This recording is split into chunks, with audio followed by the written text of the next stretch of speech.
You did not warn me. That's how you would start it. Right? I just clicked record thinking, oh yeah, he's got a genuinely interesting cold open topic, and you just right for the throat. Yeah. Right for the throat, man. How else do you announce that America is saved? Our savior is back. Our political savior. Okay. The conscience of America is back where he belongs. Exactly. Trump is in the White House. No, that's not what we're talking about. Even if he thinks that he is back in the White House, it doesn't make it true yet. Okay, so why is America saved? Jon Stewart is back, or will be back to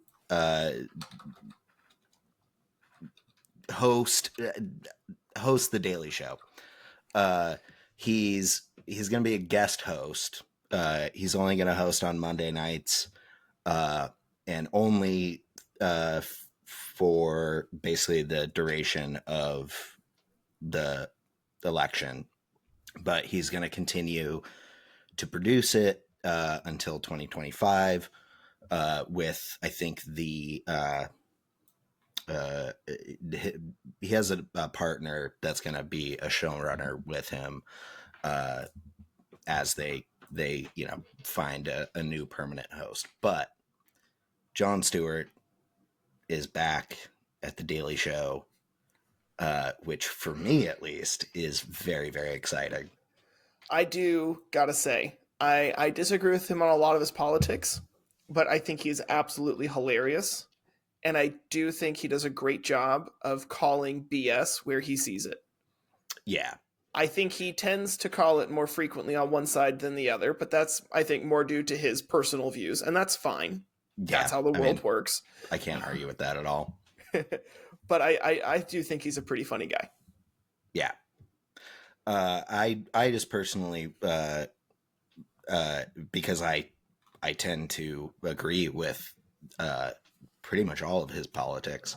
For me, it's exciting because I think I was really, really disappointed with the timing that he left The Daily Show in 2016, because it was, I think, just a few months before the election.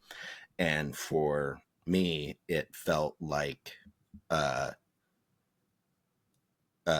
we really, really needed his voice at that time. And it's been, he's done a few things since then.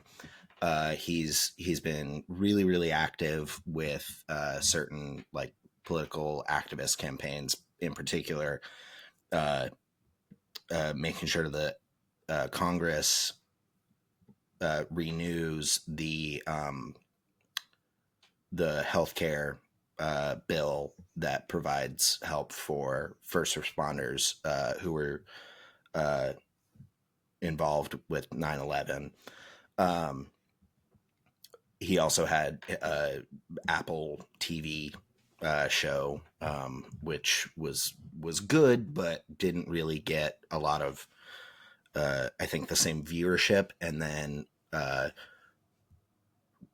from what I understand, the show was canceled because he refused to refused to abandon an episode that was critical of China. And somebody, not saying who, but somebody pressured Apple to have them just scrap the episode. And he was like, well, then I'm just going to quit. That's fair. Yeah. It's I think regardless of whether you agree with his politics, I think it's really hard to deny that he has a lot of integrity. Yeah, he really stands his ground on a lot of things that I think you should not budge on, and I like that. And there are also some other things that he has come out and talked about how his views have changed over time. Certainly. I feel like he often gets painted by people on the right because he is a left-leaning Democrat. He's open about that. And I think because of that, he gets painted by a lot of people on the right as some super ultra far liberal person. But I feel like he's much more moderate than a lot of Republicans will give him credit for. Yeah, I think so. I mean, I also I totally get why people think that he is a super far left Democrat. I'm not even sure that he's not. But I think that he's, at the very least, he's informed. Sure. His criticisms are well thought out, and people can disagree with his viewpoint, but he's he does his due diligence when he's arguing against something, and Sure. and it's really just a matter of ideology. I think that people have a problem with, which that's fair. He's definitely on one side of the political spectrum. Well, speaking of someone who's on one side of the political spectrum, I think that's a great segue into our first topic. We wanted to talk about what's going on in Argentina. Well, I wanted to talk about what's going on in Argentina because I feel like it's a experiment, and a lot of my personal political beliefs sort of hinge on how this experiment goes. Honestly, I think experiment is a perfect word to describe it. I mean, should we introduce the topic before we get into it? Oh, why don't you do our opener? Like our who we are. We haven't done that yet. Yeah. Welcome to Agreeable Disagreements. It is a podcast where two friends with differing ideologies talk about politics. Oh, man. And we today want to talk about the libertarian politics, or at least libertarian ideals, in the sense of, or in the context of, Argentina's current president, Javier Milei, who... Has he actually taken office, or is he? Oh yeah, president? Yeah. He's been president. Oh wow, that was when fast. He was sworn in. I think it was November 20 something, or at least that's December. when he was elected. Yeah, he was sworn in December. Wow, that's fast. I mean, yeah, but it's a significantly smaller country than the United States, so there's fewer wheels to move. Yeah. And even then, that's pretty fast for us, too. Mid-November, we have elections, and then beginning of January, you're sworn in. I mean, it's like January 17th. Okay, so you got 2 months. Like that, right? 2 months, yeah. Anyway, so if you don't know who Javier Milei is, he is a very... Buckle up. Imagine Ron Swanson. Yeah, totally. Ron Swanson's a huge libertarian. His whole slash it, bring this whole thing crumbling down. Like, that is what Javier Milei is. He is very much like, we need to bring the government to heel. We need to cut everything that is not essential. And I have a big list of things that are not essential. And on day one, we're just going to cut all of them effective immediately. And I don't know if he did it day one, but he did do it pretty quick. Sure.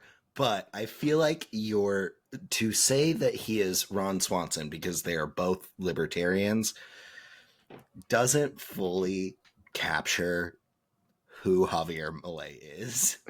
And there's some definite differences between the two of them that I think we should talk about. Yeah, for example, one speaks English, the other, I'm not convinced he does. I don't know that he does. That is so far down my list. That is so wildly out of the scope of what I was even thinking. So, I mean, I only thought of that because he recently spoke at the World Economic Forum, and, one of the international languages for that is English, and one of them is French. Of course, one of them is also Spanish, and he gave it in Spanish, but he gave his speech in Spanish. But, anyway, give me some of your reasons why you don't think it's a good comparison, because I agree it's not perfect, but, I mean, oh God, where do I start? Okay. mostly, this is really the reason why I want to talk about him.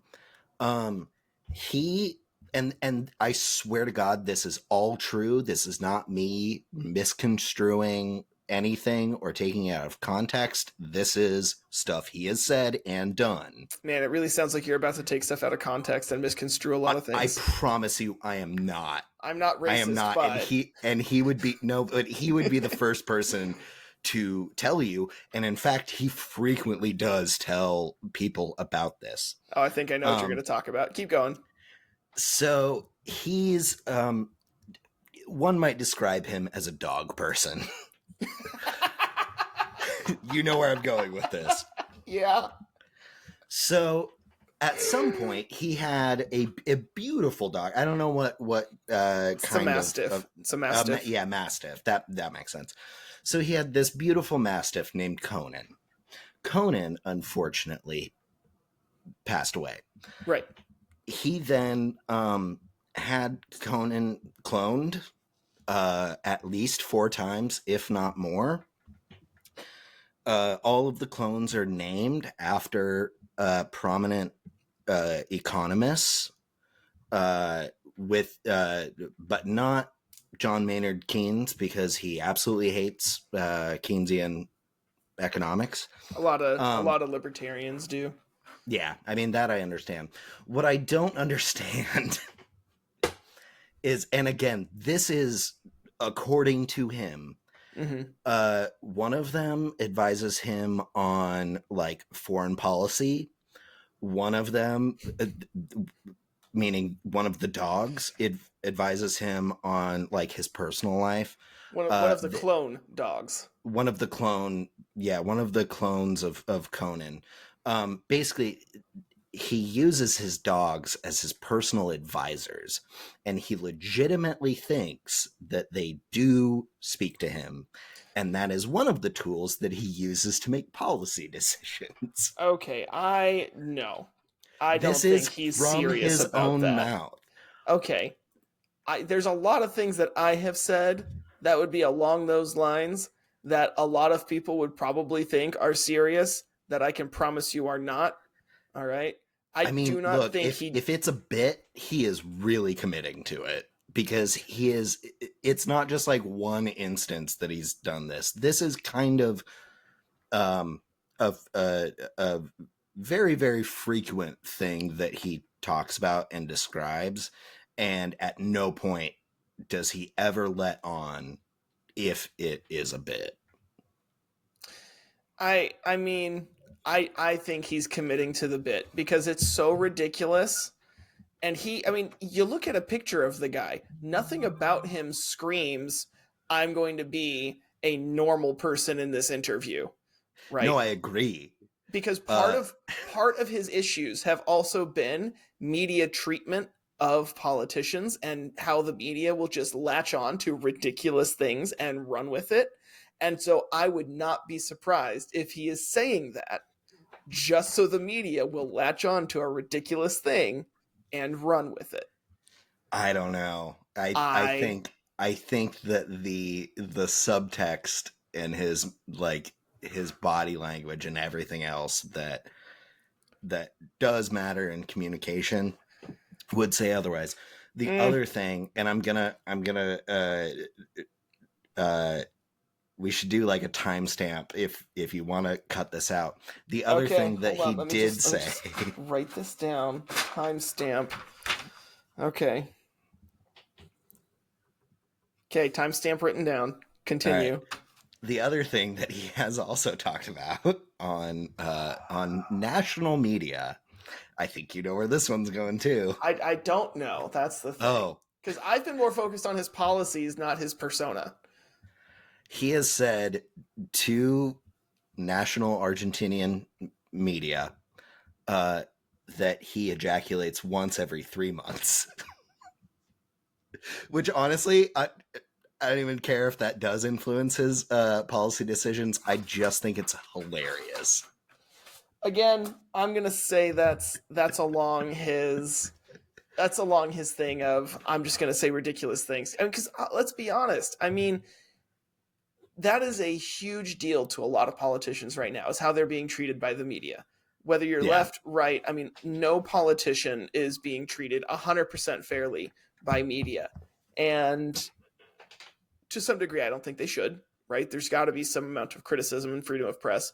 But the kinds of things that the media latches onto nowadays are these ridiculous things that, they could be asking him questions about bricks. They could be asking him questions about, all the ministries that he's slashing. But instead, they're asking him these ridiculous questions about him dating a model or having cloned dogs. So yeah, if I'm the guy who's been talking for months about how the media doesn't pay attention to the right things and is sensationalizing terrible, stupid things, I would say terrible, stupid things just to prove a point. Sure, but you're also a rational person, and who's to say he's not? And who's to say that if I wouldn't make these comments that you would stop saying I'm a rational person? But I'm saying if he's not, which personally I don't think he is. If he's not, how are you going to distinguish between the two? And especially when you become the leader of a nation, maybe it's time to rein it in a little bit. But what I will say is, especially in the case of the last factoid I just was talking about, and also with the dogs, it's, from what I've seen, it's very much his desire to bring these up, and the interviewers would really rather not talk about them. I'll be honest, that might be the case. He's the one who's introducing these tangents, and as hard as these poor interviewers are trying, they kind of just have to let him go off and talk about this stuff in the hopes that eventually it gets back to something relevant. But regardless, it's objectively hilarious. I mean, that's true. I will say he's being hilarious in the interviews, and I think that might be part of his campaign. Part of his thing is, if I come off as a funny guy, I would say shtick, but a shtick, that's a good word for it. Yeah, a shtick. That's a bit of his shtick. And if he's gonna stick to the shtick, then I think it might help him long term. Also, let's keep in mind one thing that I mean, you've visited other countries. You've got friends from other countries. You know that humor varies from culture. But I've noticed that it varies even more across language barriers. And who's to say, honestly, that this stuff, I mean, I don't know because I'm not Argentinian. Maybe if someone from Argentina is listening to this, you can leave a comment or something and tell us if what he says is hilarious. But I would question, or sorry, I would be hesitant to say it's ridiculous stuff, because maybe it's comedy gold where he's from. I think it's so sure. I don't think that is what is like the context around when he said these things. Sure. Just because of the pretty obvious distaste in the interviewers like mannerisms, and also I think regardless, he is in a very high position of power, and I think if he is trying to make a point, or he's trying to put the spotlight on the unfair treatment by the media of politicians, at a certain point, when you have that much of a responsibility, you have to stop, and you actually have to buckle down. And I don't see that happening from him. And maybe that's just a misstep on his part, and not quote unquote reading the audience. But I mean, everything I've seen points to the fact that he really is this deranged. I don't know if I want to say deranged, but maybe convinced of those things. Let's put a pause on that and focus on what matters, because he can say and talk and do these silly things. I want to take issue I want to take issue with you insinuating the fact that he has claimed that his clone dogs are his advisors does not matter, but continue. I'm not saying that it doesn't matter. I'm saying let's look at. I guess I did say that, didn't I? You did. What yeah. What I'm saying is let's focus on the results because, Sure. I mean, honestly, we all have worked with that person who is really good at their job, but is kooky as hell. Some of us are that person. Right. This might be a good time to point out that I work exclusively alone, and you could have just said it. You're talking about me, right? You could have just said that. No. I work 100% by myself, and I don't think that's by accident. Oh man, no, but I mean, we've all had those coworkers, professors, school teachers, whoever, people around us who are somehow really good at their job, but are crazy. Yeah. You know, where you're just like, how are you allowed to be here? And then like Michael Scott, you're like, how is he the boss? But then you see him close some of those really big deals and you're like, oh, that's why you're the boss.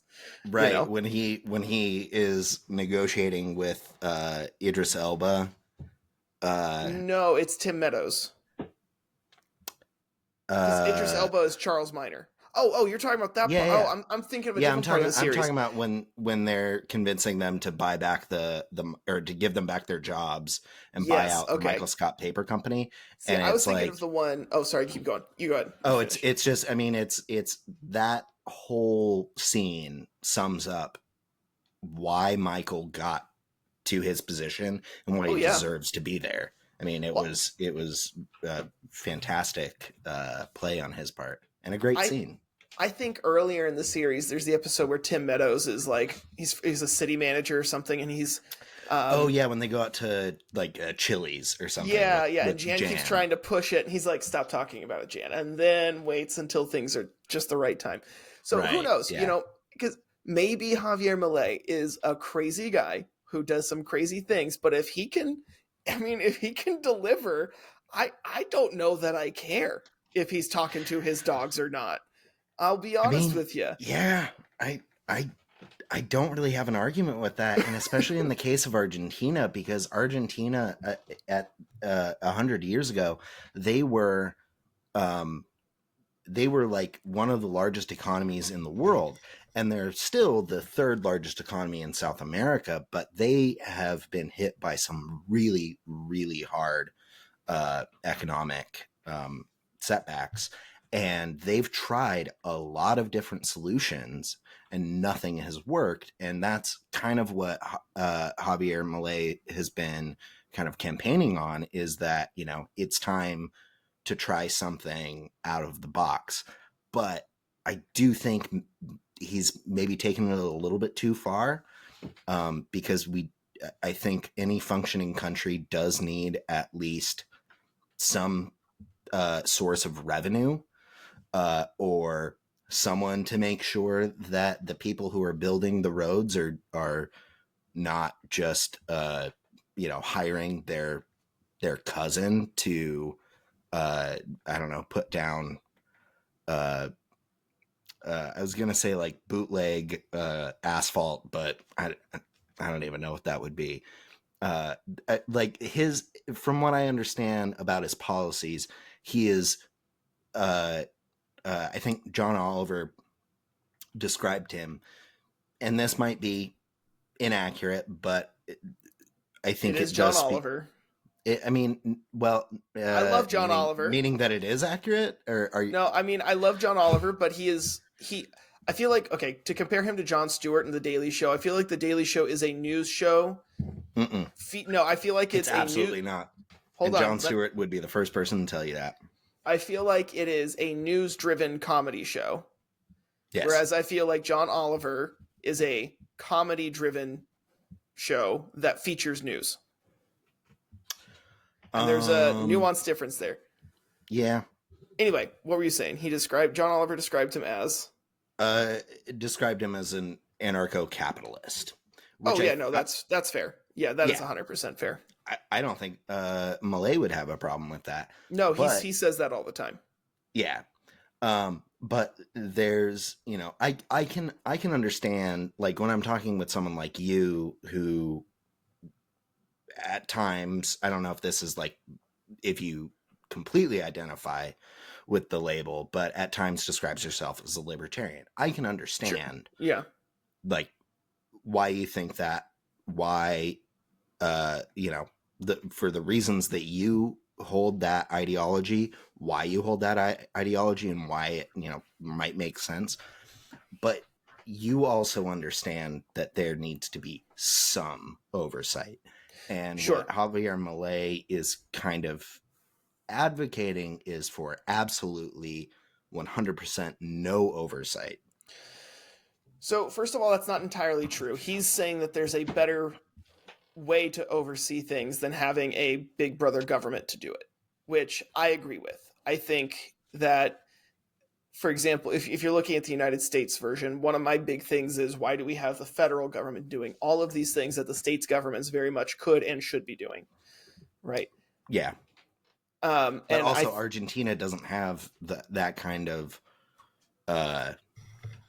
setup. I mean, it makes sense in America where, Oregon and they're a Indiana or New York might as well be different countries. They're a republic, so it's more similar to us than you think. Yeah, but I'm just saying that the cultural differences, because they're much smaller. Sure. There's a lot of differences that make them a somewhat more homogenous populace than Sure. the United States. Yeah. And that's true. But if anything, that would make his job easier, because you don't have nearly as many differing opinions and cultural viewpoints to bring into account.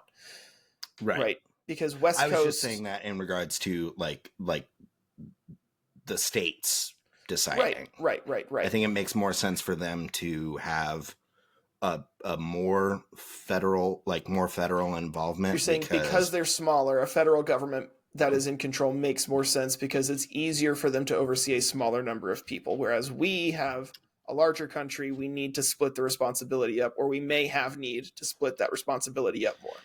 Yeah, I think if you or at the very least, it makes more, or I think it's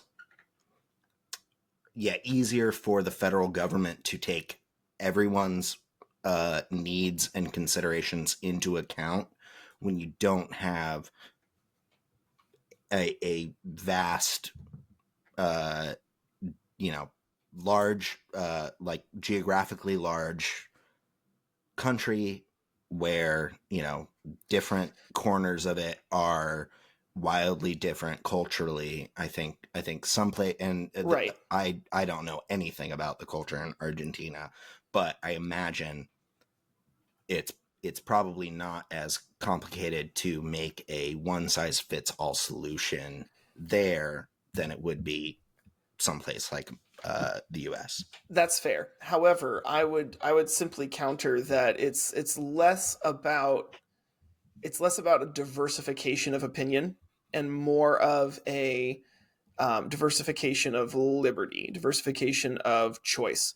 Because, think about here in the United States. If I want to make a company in California, if I want to start my own business, how many lines of bureaucracy do I have to go through to start my own company in Los Angeles? Yeah, because you've got tons of them. And if you look at, compared to some of the more business friendly states like Texas or Utah or Indiana, people are starting businesses all the time because it's so much easier to do that. And that's why you have a lot of these businesses leaving Seattle, leaving Silicon Valley for some of these stereotypically more red states who are more business friendly, whether it's for taxing reasons or other reasons. And that's part of it. And so one of the things he's trying to do is not just with the ability to start your own business, but with a lot of things in general, he's trying to make it easier for people to make their own financial decisions. And so a lot of the things he's done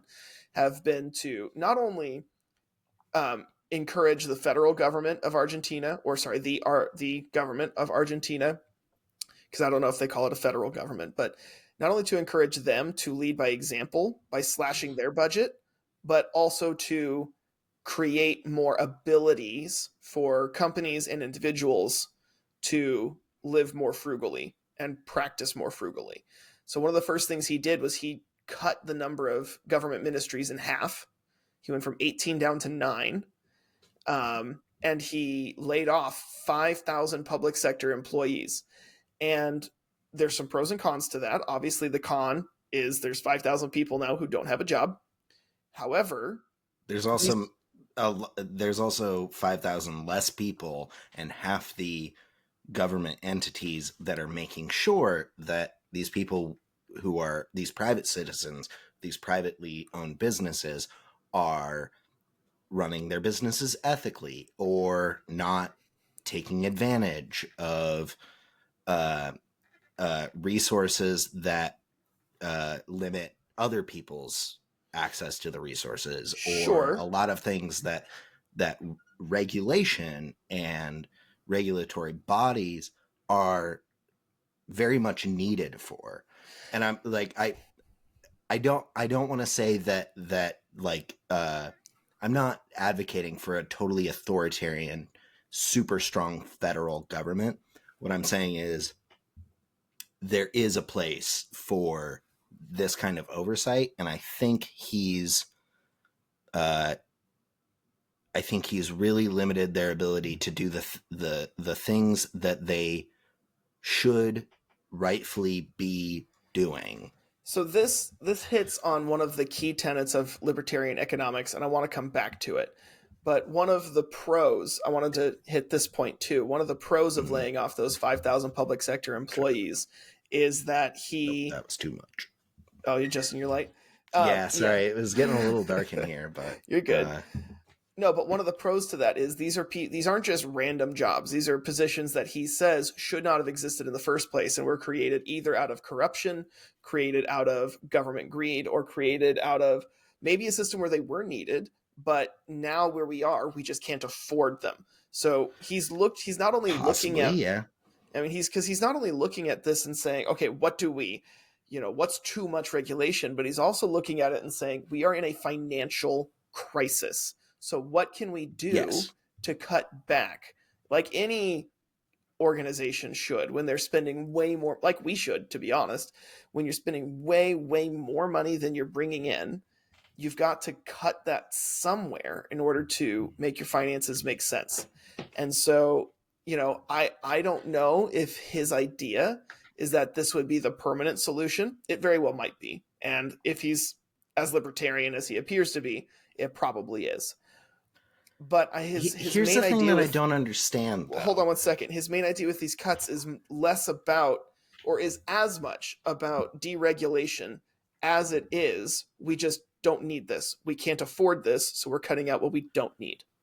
Sure. Hold on. I'm going to turn on my actual room light and fix the lighting issue real quick. Sure, go ahead.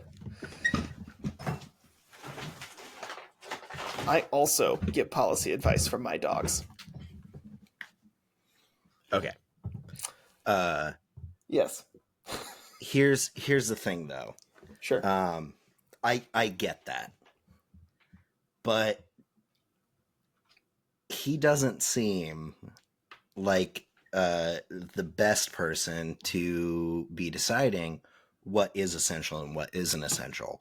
He was a political pundit before getting into politics, but as far as I know, has not held any office as of yet. And before that, he was a soccer goalie.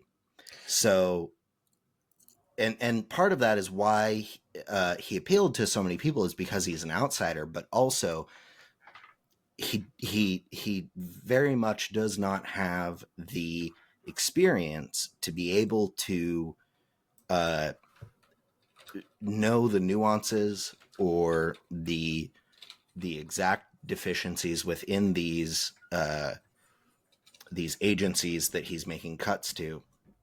And it's entirely possible that, that some of them are positions that are ineffective or corrupt. But I think, from what I know of what I've learned about Argentinian politics, just in the last few days when we decided to talk about this, it's gone further than just that, and he is also cutting a lot of positions that are essential, that are needed, and maybe Like ineffectual. But I mean, I don't know the specifics. I'm just going off of the word of people who have, been within the public sector there for their entire career. Because I'm Not looking at the a ones footballer who then was paid to talk about politics without ever actually having any experience within politics or the public sector. So, okay, I got two questions here. First of all, if talking to Jon Stewart, if he were to run for any level of public office, would you vote for him? That's actually a really good question. Because if the answer is yes, then you need to reevaluate everything you just said about him being a pundit with little political experience. No. I think, had I not already thought a lot about this, I definitely would have said yes. But there's two things. One, I have actually thought a lot about this. And two, I've listened to what he's said about this exact same thing. And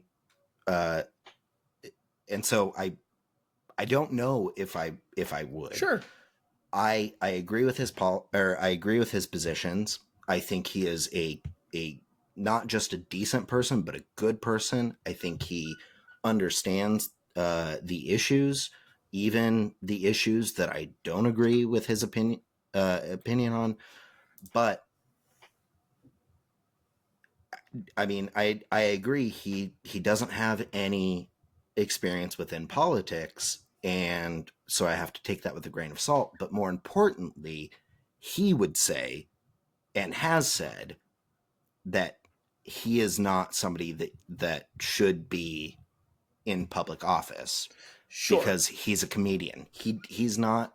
He's a pundit, but he describes himself as a comedian. Okay, but Al Franken was a comedian. Yeah. I mean, one of the beautiful things about our democracy is that, one, people have the right to say, hey, I don't think I should be a political office. And I think that's noble of him to recognize, hey, I'm good where I'm at. I don't know that I would be good in other places. But it's also, anybody can become anything. So who's to say that... But not everybody should. You're right. Not everybody should. I don't think Al Franken should have been a senator for so many decades. I mean, I disagree. I liked Al Franken's political positions. I didn't so much like the picture that he took of him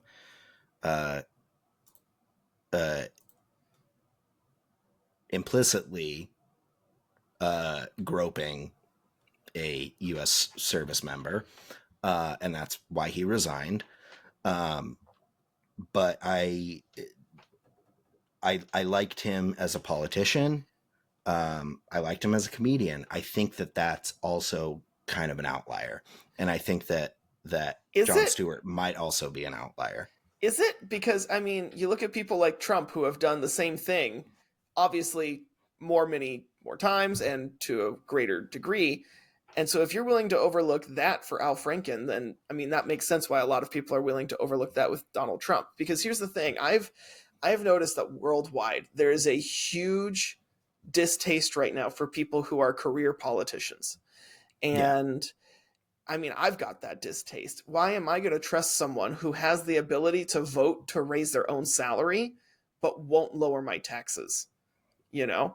Because to me... Yeah, but just because they're a career politician doesn't make that any more likely. And the fact that they are currently a politician makes that more likely. True. But if you vote somebody in who has no political experience, into a political office, then they then become the enemy in that scenario. And the problem that the criticism I have with what you're saying is that politics is the only field in existence where a lack of experience or skill set or any proven ability to be effective or good at your job is more respected than having those things. Well, my comeback to that would be that it's because in our particular political system, where it's a democracy, we are built on the idea of you bring with you what you've built up to that point, and that should be your experience, right? So my experience as a teacher, for example, is going to give me some very unique perspectives and drives as a potential politician, just like you as a coffee roaster, right? Or someone else who's white collar, or someone who's, coming up from the dregs of society. People are going to bring all these different viewpoints to try and make a better society. And so with that in mind, like I could care less if he was a soccer goalie. Some athletes have made great politicians in other places. It's not. Yeah, I'm not denying that, but it's not. It's not a good qualification. I'll agree with you saying I'm not going to vote for someone just because they're an outsider. I'm not going to vote for someone just because they're a pundit, just because they're a goalie. I also prefer to look at what are they currently saying and doing. And on that note, we were talking about... Hold on. Go ahead. Can I just address the I guess more existential part of that? The whole thing about, I understand why people don't trust career politicians. But I think you and I at least both know that being a politician and politicking is much more about how you feel on issues and how you're going to vote. A lot of it is those, backdoor deals, those, making concessions and earmarking and pork barrel spending and trying to, work the system in order to get the things that you want for your constituents, hopefully that your constituents also want. And so what I feel like more what it would be like, since you referenced, our two careers, I feel it more what it would be like is, would you be comfortable with, say I knew, just everything about, the history of the Soviet Union. All right. Yeah. I know it's a stretch. No, you're laying some coals here. No, what I'm saying is like you're laying a good point here. Let's hear it. But say the only thing different about me, Andrew, right now, and this hypothetical Andrew, was just that I had an encyclopedic knowledge about the Soviet Union. Okay. Would you let me in your classroom to teach your children? Or teach your students? So here's the thing, like if the answer is anything but no, I'm gonna have a conversation with your principal. Well, I'll have to send you her number, because here's the thing. The answer is yes, I would. But I would have some specific restrictions, and I would have a very specific thing I would want you to talk about ahead of time. And the reason I would say yes is not because I would think you are a subject matter expert, but because if I'm telling you yes, hey, come and give, or if I'm asking you, come and give this presentation, or come and teach this particular lesson, it's because I think you have a particular viewpoint that I'm not sure I could adequately express, or that I think would be better expressed by someone other than myself. So for example, I have had guest teachers come in and talk to my students about things that, they may not be super experts on, but they're more knowledgeable than me or have different perspectives that I just can't teach. And that's something I really value. So even if it's, like you said, just an encyclopedic knowledge, there's going to be things that stick out to you more than stick out to me that are probably still going to be important for them to know about from your point of view. More what I'm getting at is is the fact that I have no experience or really skill being an educator, much less be an educator to children. And Sure.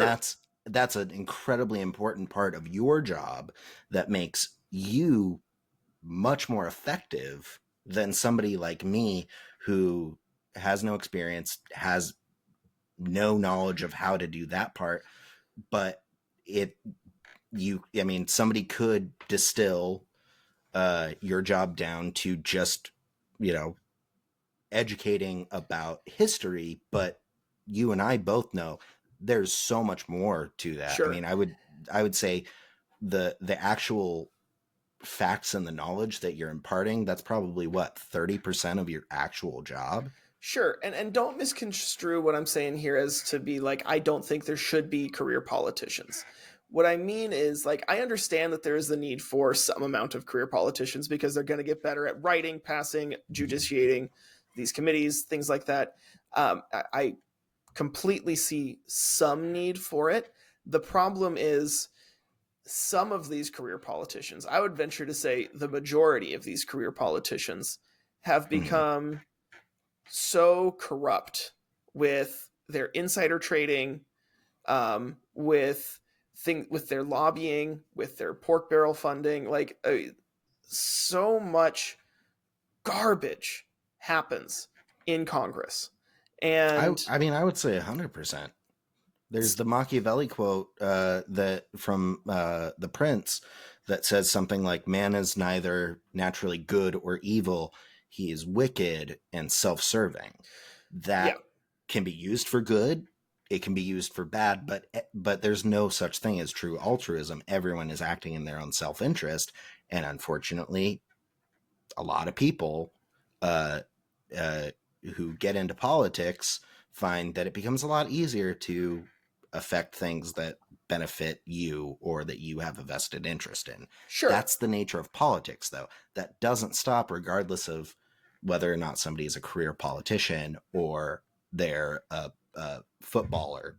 Oh, I I mean, 100% that's agree. I mean, look at George Santos, who got into politics arguably just to take advantage of those things. And he's not the only oh yeah, one. He's yeah, just the one who 100%. got caught doing a lot of extra shady stuff. He just did a really bad job of it. Really though. But and I think though, what I'm trying to get at when I say this is that people are upset with the amount of that going on. And so the idea Yeah. is, okay, if we've had all these people that we're voting for who are insiders, and this is what's happening, let's try the outsiders because we know we can't trust these people. So let's try something else. Yeah, and that's, I mean, that I, especially in Argentina's case, I can kind of get it. Right. I mean, I'm not gonna. 211% inflation rate in 2023 alone. I Oh yeah, mean, yeah, I would be pissed if yeah, I was and Argentinian. to be fair to Malay, they've tried a lot of different solutions, and this is still where they've ended up. So I can understand that sentiment, but also I I think it was done haphazardly. Well, I mean, I think this electing this guy to shake things up, I think is haphazard. I think that this is one of those time will tell things. And this is why I talk about it Yeah. as a test that a lot of my personal views hinge on because he's doing a lot of things. I'm not going to say everything he's doing is something I want to see done here, but a lot of things he's doing are things that I've been saying for years that we should be doing to cut things down or to cut things back or things that I would like to see done. Biden should be asking Commander how to deal with the gas prices. So what I would counter, I'm going to go back to another point you made earlier where you were talking about how he's cutting a lot of jobs that are essential and he's getting rid of a lot of ministries or sections that are essential for regulation. And it turns out, looking at it a little bit more, he's only getting rid of, I think, three or four.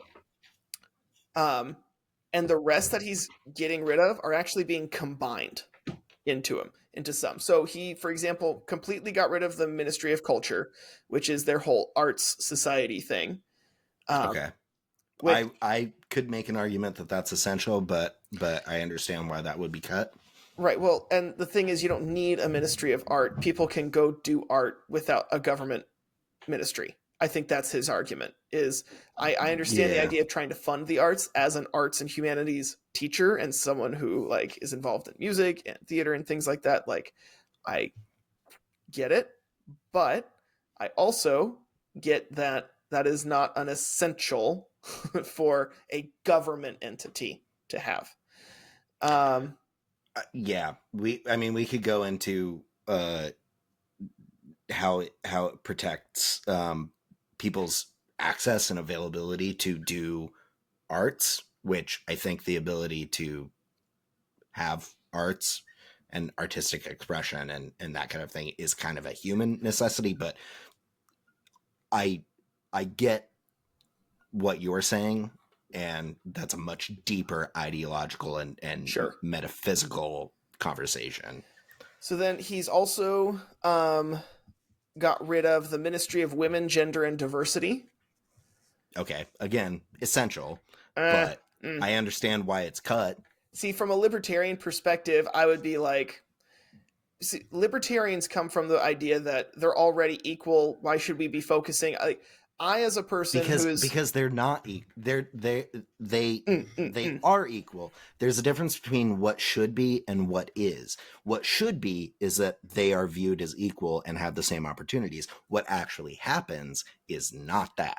You're right, and I agree. However, the opposite side of that is a lot of these ministries and we can do a whole episode on this another time because I don't want to do this right now. But a lot of these programs end up overcompensating. And you end up with hiring people specifically for their gender or diversity reasons rather than qualifications. And a libertarian perspective is going to say, why do I care if you're a woman? Why do I care if you're transgender, homosexual, or anything? I don't care about your race. I don't care about that. I care about, are you qualified to do the job better than other people? Aside from that, right. I have no qualms. Right. So that's his perspective. I think that's my issue with the libertarian perspective, though, is that it's great to say, I don't care about that stuff, but it's much more accurate and beneficial if you not you. I'm using the general you. If you realize that subconsciously you do care about it.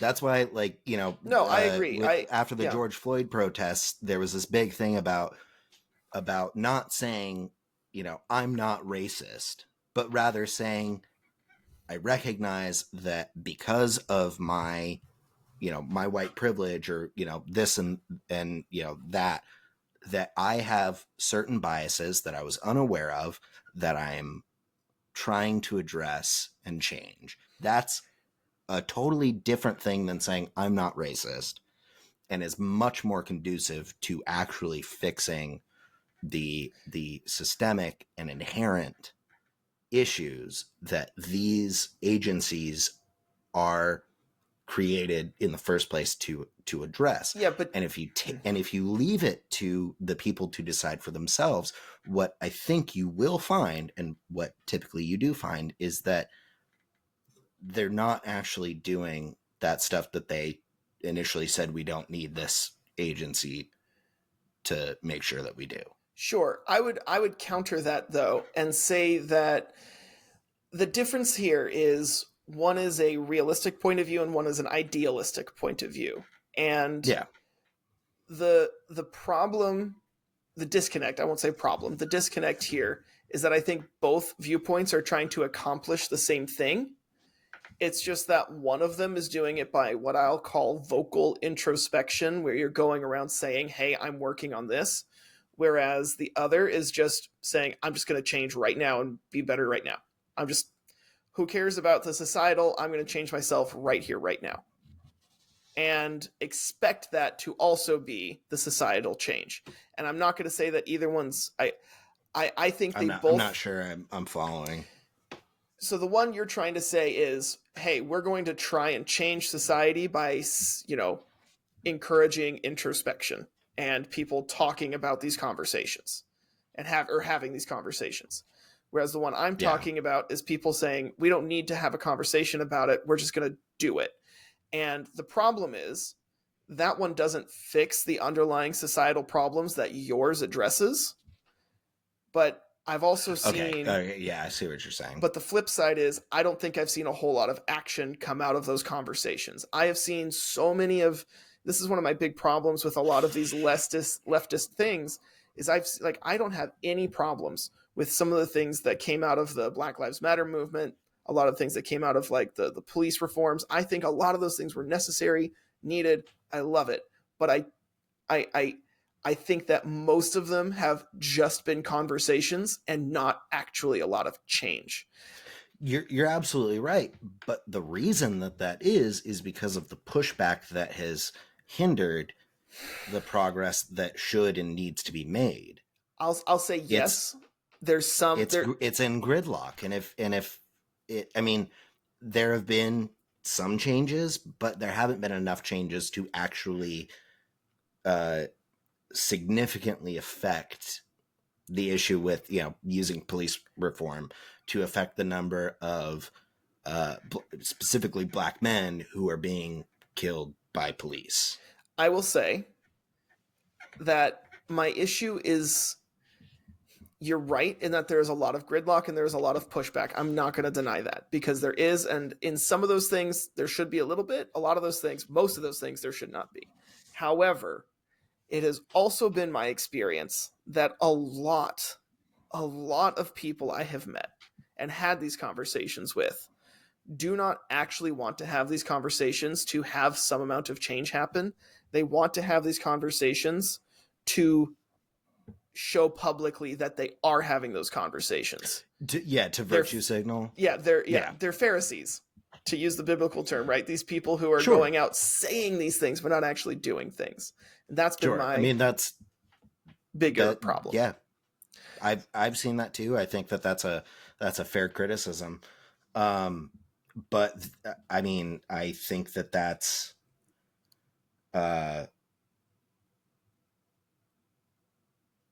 it's I was going to say that's not the norm, but unfortunately that is the norm.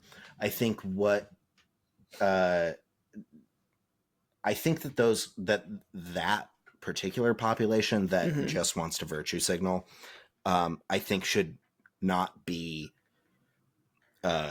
counted with either side.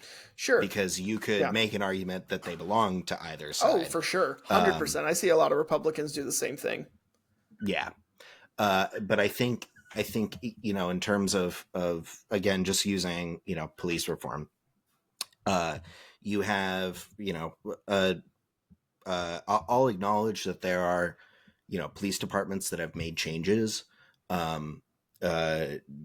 Certain, for instance, like a lot of police departments have had like a similar policy to stop and frisk, and they changed that after George Floyd.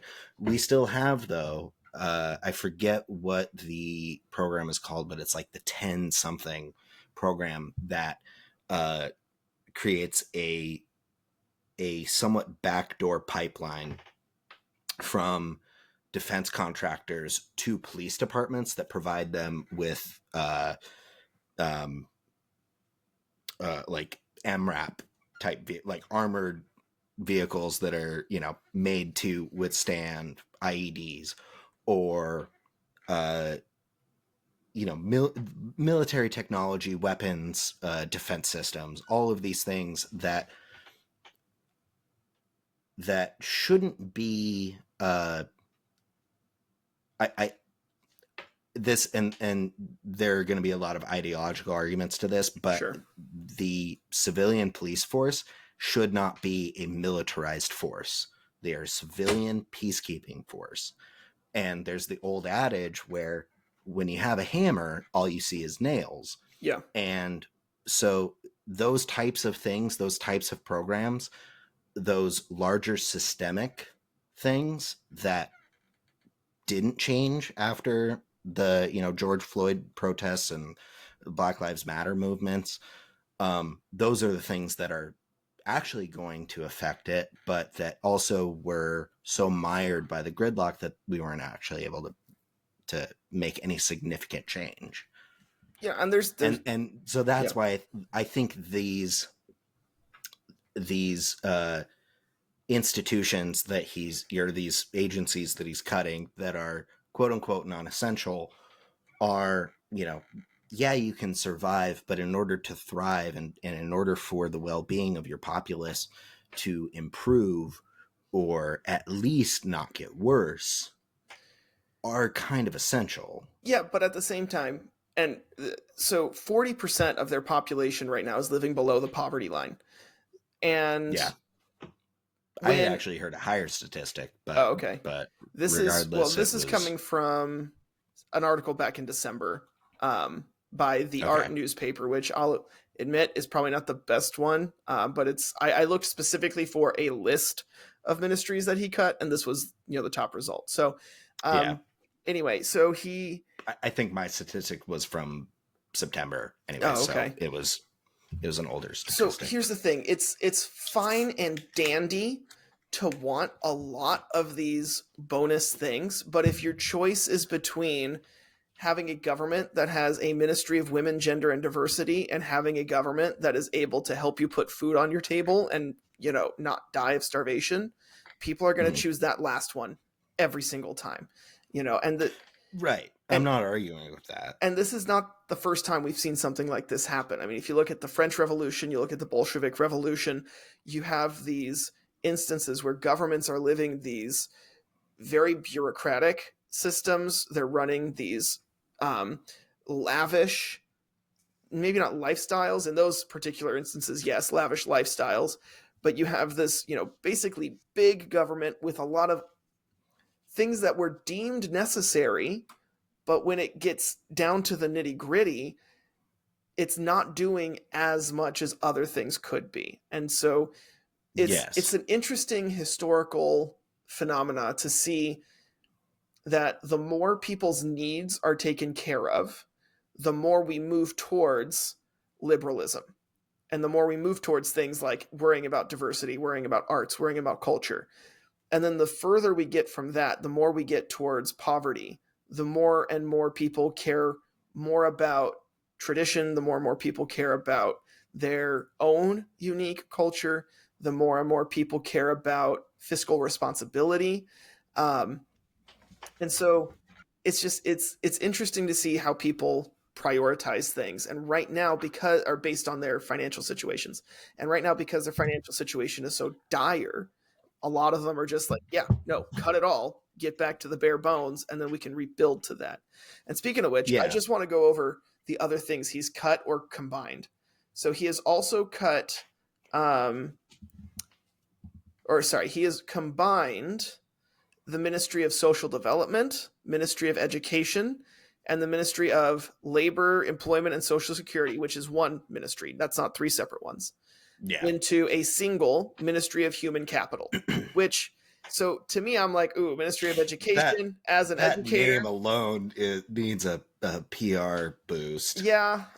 Human Capital sounds like something from Soylent Green. I'll agree with that. However, when you look at it from the sense of you're investing in your future by investing in people, I think that's an okay term. But I'll agree. First glance, I was like, it's okay, it's not the best name. Like, benefit of the doubt.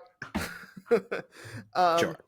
And then the Ministries of Public Works, Transportation, Energy, Mining, and Communications are all being merged into a Ministry of Infrastructure, which I think that makes sense. With the same number of employees and the same resources that were devoted individually now also being combined into one, or are they receiving a excessively slashed budget and resources and workforce in order to oversee all of these things? And I think maybe you can kind of get where I'm going with the problem if the latter is the case. So I do think it's the latter. However,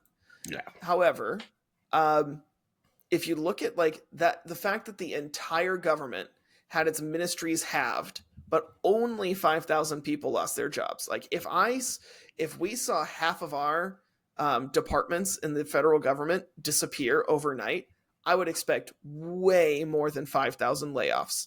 Even if you were to take that and just turn it into a per capita ratio. Right now, you're probably thinking to yourself, wow, this is a really weird place to put an advertisement in the podcast. I mean, not only is it closer to 2/3 of the way in, but Cameron was also basically right in the middle of a sentence. And you're right. This is about 2/3 of the way in, and I really was right in the middle of a sentence. But here's the thing. That sentence goes nowhere. Neither do the next 20 minutes of us talking in circles about, I don't even remember what. Neither Andrew or I liked that section, so we're just gonna cut straight to the next topic. No segue, nothing. This message has been brought to you by lazy editing and even lazier writing. Like we write this.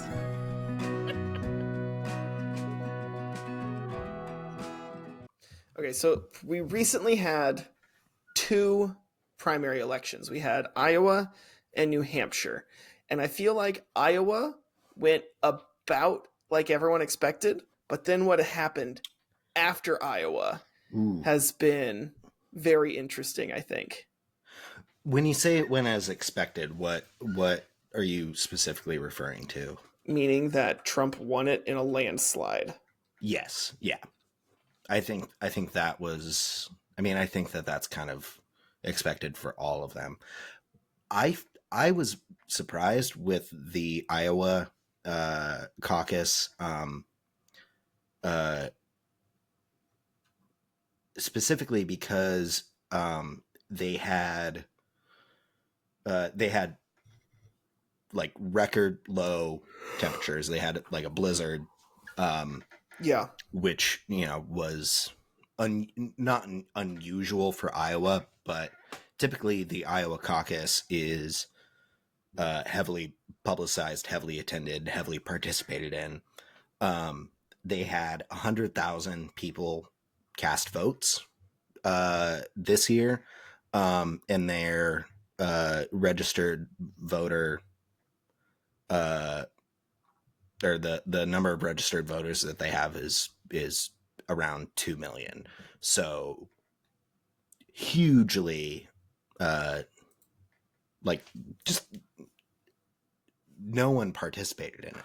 I know, which, it is kind of a big, I want to say, cultural thing in Iowa, but at the same time, it's also like any other primary election where it's a big cultural thing if you're going to do it, Yeah. I do think it's lower turnout than they probably normally would have gotten, but at the same time, caucusing is a fairly inefficient way for a primary election, just because everybody has to get together, and then it takes a long time to talk, and then people got to count, and it's so much easier. I'm not even sure if I understand what a caucus is. It's like I just know that it's different meeting. than an election. It's like a Quaker meeting, but about politics. Where they just get around and talk. Individual people still vote, though? How does it... No, it's more like they just kind of come to a consensus. Let me Google this. Because maybe I'm wrong. How does caucus work, Iowa? Okay.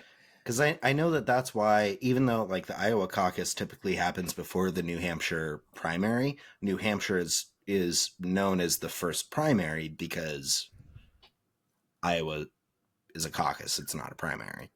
So right. I'm really not sure how it works there. So Wikipedia, which I know Wikipedia gets a terrible rap, but it's not as bad as everybody says.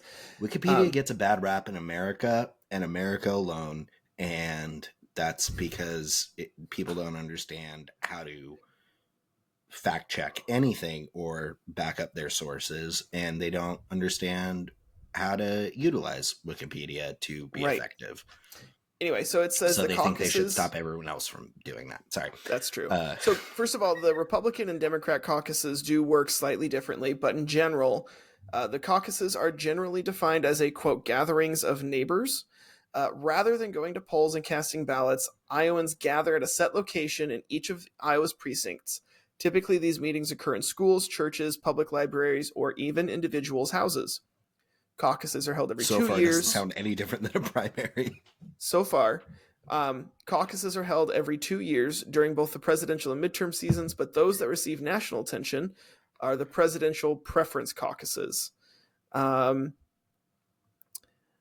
assuming that that's basically what they're terming the caucuses that are held during the primary election cycle. Yeah, so there's a panel that like introduces their party platforms and resolutions. And then the Democratic Party, it looks like it's just a lot of talking first. So everyone gets together and talks, and then the Democratic one, they vote. The Republican one... The people vote, or do they have... Ooh, good question. Like representatives, councils? This might be... We don't need to get mired down on this. This might just be something that you and I can look up. Yeah, it looks like they elect delegates, and then those delegates vote. Okay. So I guess it's like break up into groups and then choose the group, delegate kind of thing. I could be wrong on that. That's a very skimmed reading. And then the Republican one, it's more like they just declare. They just get together and talk and declare someone. Regardless of how a caucus works differently than a primary, what I do know is that typically the Iowa caucus receives a lot of participation. Yeah. And this year they didn't. Some of that certainly can be attributed to the weather that they were having, but also part of me kind of wonders, I mean, obviously Democrat participation is going to be way lower because we've pretty much just abandoned any any entertainment of having any other candidates. But on the Republican side, I kind of wonder how many Republican voters or would-be Republican voters are kind of just dissatisfied with any of the choices. I think it's not just dissatisfied, although that is definitely part of it. I think there's a lot of people who are dissatisfied with their choices. Unmotivated would be a better. I would say phrase. Unmotivated, because on one hand, if you use the word unmotivated, you're going to get those people who are dissatisfied and aren't going to vote. But you're also going to get the people who say Trump's going to get it anyway, so I'm not going to bother. Yeah, right? Yeah. I think unmotivated is more what I meant. Yeah. I think what's interesting though is what happened. Not at the Iowa caucus, but what happened after, is how many people dropped out either right before because they weren't polling very high or right after because they didn't do well. I was shocked that DeSantis dropped out at all. Yeah. I saw that and was like, what? The other, like, outside of Trump, the front runner dropped out? Yeah, but I mean, he was the front runner, but I think he got 7% of the delegates, and Nikki Haley got 5%, and Trump got however many more percent. He was the front runner, but it's pretty generous to say that he was any competition, and I think that's maybe what motivated him to drop out, because I really think that he at least had the gumption to stick it out for a little bit longer. But then what was more surprising was how he acted after he dropped out, which you and I have like texted back and forth about, but it was it was sad. It was sad. It was like I texted you last night when we were watching the New Hampshire primary. If I didn't find Ron DeSantis so awful, I would feel bad for him. The guy has been... Yeah, go ahead. No, go ahead. Sorry. He immediately endorsed Trump, a guy who has been nothing but a bully to him. Right. And just use every opportunity and every dirty like play in the book to delegitimize DeSantis's campaign and to just belittle and degrade him. And he just rolled over and jumped on the Trump train, but not before he had to ask Trump to please stop using the DeSanctimonious name. I don't know if that's confirmed. I haven't seen that anywhere. That is true.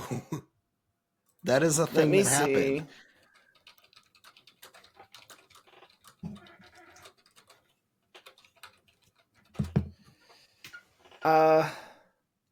I don't know if he asked, but I am seeing that Trump is saying he's not going to say it anymore.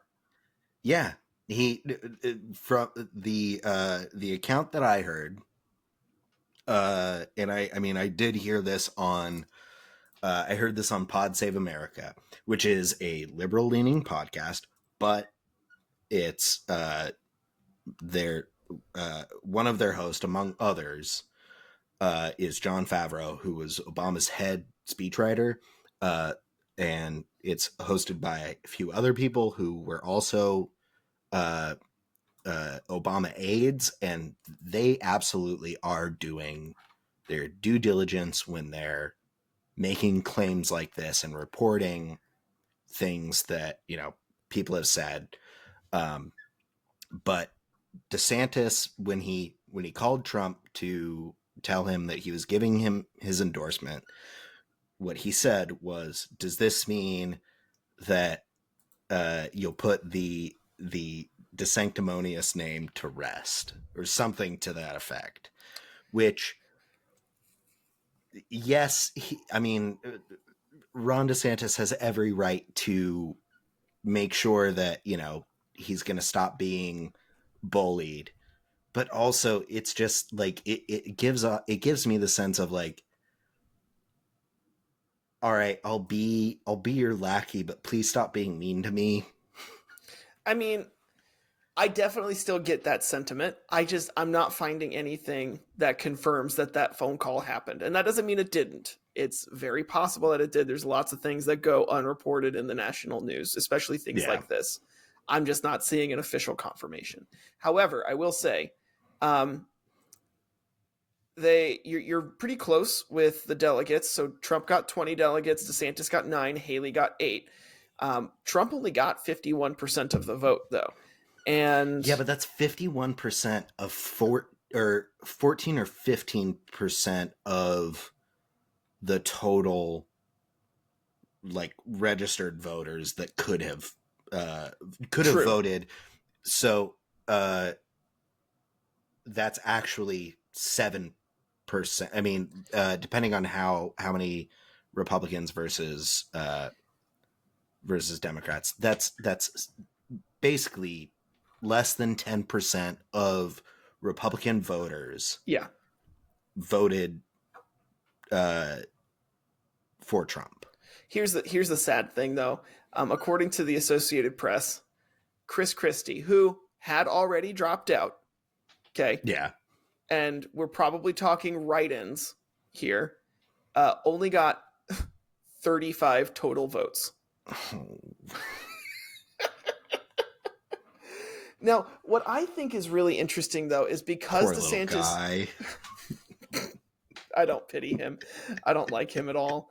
Also, can we just acknowledge the fact that along with Ron DeSantis dropping out of the race, Asa Hutchinson dropped out of the race, and I was not aware that he was still in the race. Oh yeah, me too.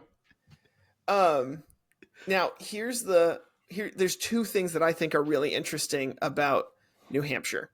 The first is that Nikki Haley, who I like, if my primary was today, I would vote for her. You've been on the Nikki Haley train from the beginning. She's said a few things recently in regards to war funding and retirement age that I'm very much against, but and the cause of the Civil War. And the cause of the Civil War. However, okay, having lived in the South, I understand why she says that. I'm not going to agree with it. I think it's objectively wrong. She made the exact same mistake that the Penn State and Harvard presidents made, where all she had to do, or those college presidents had to do, was just denounce genocide. all Nikki Haley had to do was just to not be caught in that gotcha trap that person Yeah. at the rally set for her, was just Exactly. say it was slavery, and she didn't. And then last week, I don't remember where she was, or no, maybe it was 2 weeks ago, but she then did it again, Yeah. in a slightly different way, and I know that she knows that what the cause of slavery was. I know that she was trying to weasel her way out of it. Just stop trying to, Yeah. you know, Stop trying to make fetch happen. yeah, yes, it's not going to happen. But My father was the inventor of toaster strudel. All right. So I think what's interesting though about the Republican primary in New Hampshire is that she got 43% of the votes. Yeah. I thought way more of DeSantis's voters were going to go for Trump, but apparently not. However, there may be another explanation for this. It may not be that DeSantis voters are going for Haley. And I guess we're going to have to see the next primary what happens to see if this is the case. But New Hampshire has an inordinate amount of independent voters. Yes, and an inordinate amount of people on their ballot, because the only thing it requires to get on their ballot is a declaration that you're running for president and $1,000. Yep. However, Biden didn't make it onto their ballot, and we'll talk about that in just a second. That was a choice by the... hold it, save it, because I want to talk about that. That's my other thing that's interesting about this primary. But Trump was saying for a while that the New Hampshire governor allows Democrats to vote in the Republican primaries, and that's not true. New Hampshire, you vote with the primary that you are registered to vote with. So Republicans vote Republican, Democrats vote Democrat. However, independents can vote in either one. Yeah, which is different than Oregon, where independents don't get to vote in either, and you have to vote for whichever party you're registered for. Exactly. And so, I think that is probably the most likely explanation, because Nikki Haley has been doing pretty good among moderates nationwide. Mm-hmm. And so I'll be interested to see the next primary to see if she maintains this percentage of the votes, because that would tell me, I think, that would be a better litmus test of, is this DeSantis voters going to Haley, or is this moderates turning out? I have two thoughts on this. The first thought is that, just like with Iowa, the turnout for New Hampshire was ridiculously low. When Nikki Haley went up to basically concede their primary, at least NBC was reporting 17% of the vote being counted, about a little over 50,000 total votes for at least the two Republican candidates being cast. And New Hampshire has a little over 1 million registered voters. So that's 5%. Actually, so I think what was your actually? According to The Guardian, New Hampshire, this primary actually set a voter turnout record. Oh, really? For a primary election, 300,000 people turned out to vote. This was I'm specifically talking about when Nikki Haley threw in the towel, at least for New Hampshire. There was about 50,000, and this was just me looking at the numbers on the ticker tape at the bottom. But when she got up to speak, it was around 50,000 votes being cast. There was 25,000 being cast for Trump and 20,000 for Nikki Haley. Gotcha. I do think, I was surprised that she did it that early, but I think in terms of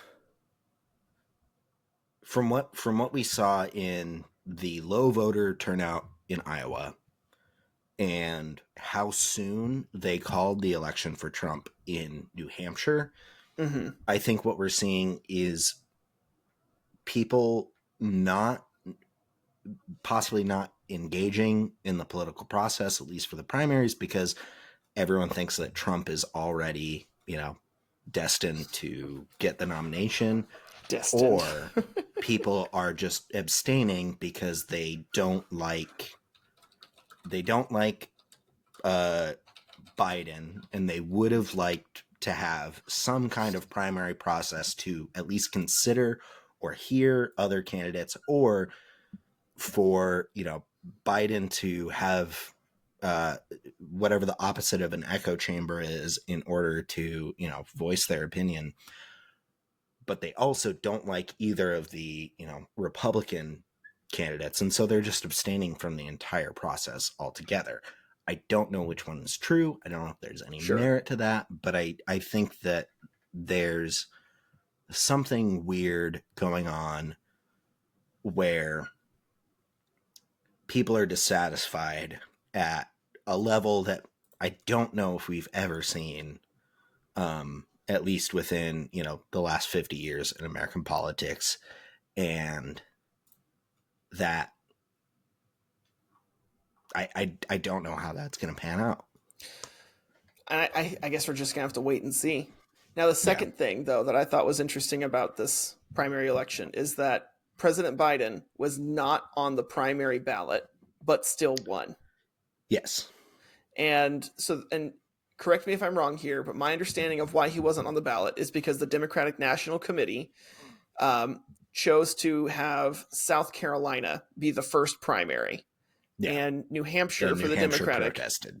Right. Well, because New Hampshire has been the first Democratic primary since 1920, and it is actually in their state law that they are the first Democratic primary. Yeah. And so it's less about Biden and more about the Democratic Party in the state of New Hampshire. And so they had their feelings hurt. Yeah. But also it doesn't matter because Biden's the Democratic primary is just a show. Oh, it's always for this cycle. No, it's always just a show because the primaries don't matter because they get together at their convention at the end and the delegates don't mean anything because the super delegates come in and that's who actually votes. There's more super delegates than there are actual delegates. So the reason I think though that this Democratic primary is unique is because even with, Biden's a shoo-in to win no matter what. Because especially since the Democratic National Committee has said we're not officially running any other candidates. Candidates can still choose to run. No one's allowed to run against him. Well, they're allowed to run. They're just not being officially sanctioned to do it by the Democratic National Committee. Because like Dean Phillips is one of the people on there. He got almost 20% of the votes. Marianne Williamson, right? However, I would have expected, very few people want to put in that extra 2-second effort to write in a name. Yeah. Especially when you have to have in-person voting, which I think New Hampshire does. New Hampshire does. And still, President Biden was written in on 56% of the votes, which that's impressive. I gotta admit, like he ran a good write-in campaign. Yeah, I did not expect he didn't. No, he didn't need to, but I just think it's interesting that it still happened.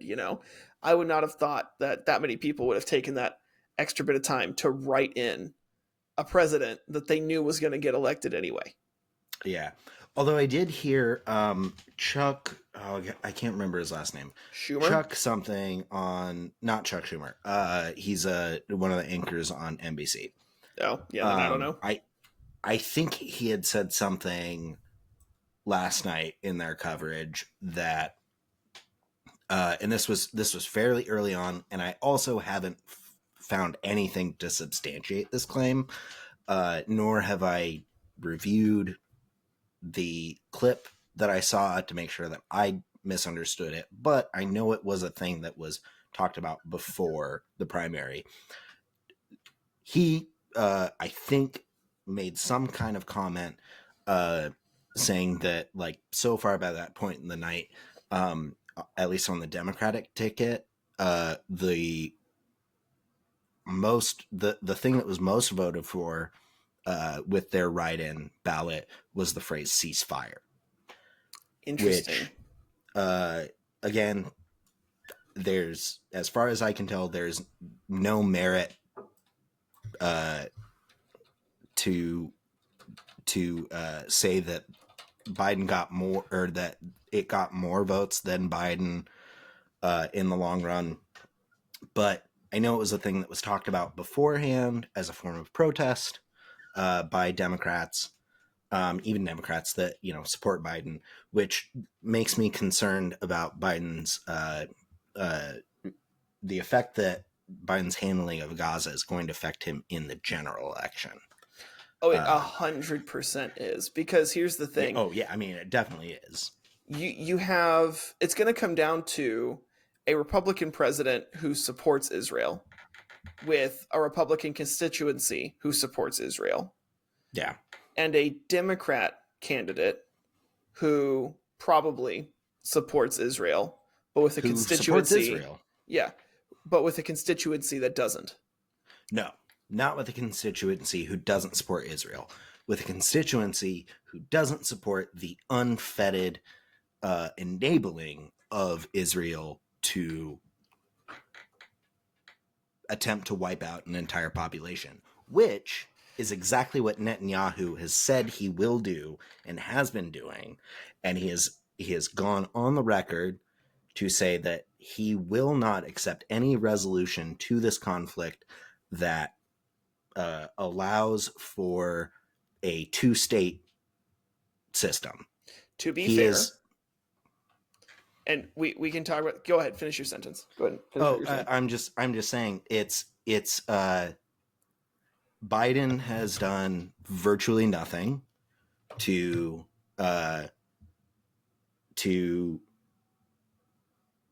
bring about a ceasefire. I understand why he's doing that, but it's not that the people who are protesting, at least the majority of us who are against how he's handling the Israel-Gaza situation, it's not that we're against Israel. It's not that we condone Hamas. It's that he could do things differently and hold Israel accountable for their wrongdoing while also still supporting Israel. I've got some newer feelings about this. We might want to do another episode on that in the future. We've talked about maybe doing a Middle East episode. We can maybe talk about that again there a little bit, because I've learned some new things about both sides of the conflict that haven't made me more supportive of Israel, but have made me less supportive of Gaza and Hamas. If that makes sense. Well, so here's the I was watching an interview that the hosts of Pod Save America did with Obama, and now they were all part of Obama's White House team, part of his campaign team. Jon Favreau was his head writer. It's a different Jon Favreau than that Jon Favreau. Yeah, it's not Iron Man Jon Favreau. Yeah, it's not Iron Man Chef. It's not that Jon Favreau. But they were asking his opinion or something, about his opinion on Biden's handling of Gaza, and what he said really resonated with me. Is that what people need to understand is the phrase "and." It is possible to condemn the Hamas attacks on October 7th and condemn the Israeli response to those attacks and acknowledge that there are people who are without water, without food. About, I think, less than 25% of the aid that has supposed to have been brought into Gaza has actually made it in there. So it's, you can acknowledge that there are people suffering in Gaza and that there is a fair amount of support for Hamas's actions within Gaza, and that still doesn't mean that Israel should be dropping 20,000-pound bombs indiscriminately and leveling 80% of the buildings in at least North Gaza, and like it's not a black and white situation. It's not a dichotomy. It is possible to see the wrongdoing where the wrongdoing is, and still, try to find a solution where there's not at least so many atrocities, and where people are held accountable for their actions. I really like that. And I think that gets to the heart of what we're doing with this podcast, is the power of and. It's okay to have nuanced feelings about something. I think that's why it resonated with me when I heard it. Was that it was, I think kind of the ethos that you and I have talked a lot about in regard to this show. And on that self-congratulatory note, do you have a fun fact for us? Wait, no. Can we talk about how we think? I want to talk a little bit more about the primary and really, because I'm tired, specifically man. Nikki Haley. It's getting late my time. I know. You're 3 hours ahead. Snappy, man. Let's get to it. I don't know. I mostly I just want to hear your point of view, because I could see Nikki Haley dropping out. I think she's supposed to have a really big fundraising event with a lot of really wealthy people, and she really doesn't have a whole lot of grassroots funding. And if they decide to cancel that event, I think it's next week, I could see her dropping out. I could also see her staying until I think it's June 4th is the very last primary. So how are you feeling as a Republican with her somewhat lackluster performance? So first of all, I'm going to challenge the as a Republican thing, but as a conservative leaning host. Yeah. I think she stands to lose nothing by continuing, except for money, which isn't hers to begin with. She's not spending her own money on this, so why bother? Yeah. And she doesn't get to walk away with it if she quits and has a surplus left over. So she loses everything by leaving the election. She loses nothing by staying. Because as I think I told you this a couple days ago. She potentially, and I don't know if she's even after this, but she would potentially lose an appointment to the cabinet, or she doesn't want that with Trump. Or she already had that with Trump, and she doesn't want it. She had that with Trump, and she quit it / was fired from it at the same time. It was really? I quit. You can't quit. I'm firing you, or the other way around, kind of a thing. She was in Trump's cabinet. You. Get that severance package. Not how that works. But yeah, she doesn't want an appointment in the Trump administration. She does not like the guy. And so for her, you're right. She stands to lose a potential appointment, but she doesn't want that. So she stands to lose nothing but attention. And in politics, attention is everything. So if she stays in the race, there's a small chance she beats Trump. I don't know that's a big chance. I don't know that it's a real chance. But there is some chance. I hate to agree with Trump, but she's not going to win. I think it's a lot would have to happen for her to win the nomination. However, by staying in, she's going to get enough attention that when Trump, if he gets elected president and can no longer run again, guess who's the new front runner? Nikki Haley, because she's a big name that everybody knows. I think you'll find that the next front runner is going to be Trump, because he doesn't care that he can't run again. It'll be harder to argue. It would be harder to argue with the current constitutional amendment than it is to argue with some of the pending court cases. Because the pending court cases have to do with how you define certain terms, whereas the constitutional amendment is very cut and clear. Yeah, 2 terms, 22nd Amendment. Yeah. So by continuing to run, she's progressing her career no matter what. Even if she goes the Tulsi Gabbard route and just kind of becomes a pundit and person on media, if she goes back into Congress, or not back into Congress, she was a governor, wasn't she? Yeah, I think so. She might go the Mitt Romney route and go into Congress. She might, she's got a whole lot more options that staying in the race will give her, specifically because it gives her that much more media attention. It makes no sense for her to drop out any way you cut it. I don't know. I do think that, I think the personal toll can't be discounted. and this has to be taking a massive toll on just her, personally. No more than it already has been taking, though. I don't know.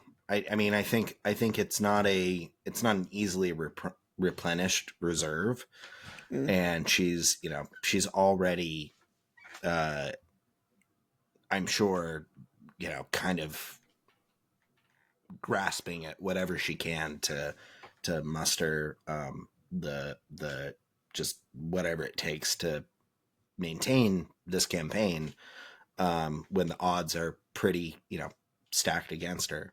I will say, even though I don't see any way that she's going to win, I am not sure that I would. I'm not sure if I would rather Biden run against Trump or run against her. That's my own personal struggle, but I definitely think that this is not the end of her political career. I think that she's going to have if and when she loses the primary, she's going to have a really prolific and long-lived career, either in the Senate or elsewhere in the public sector.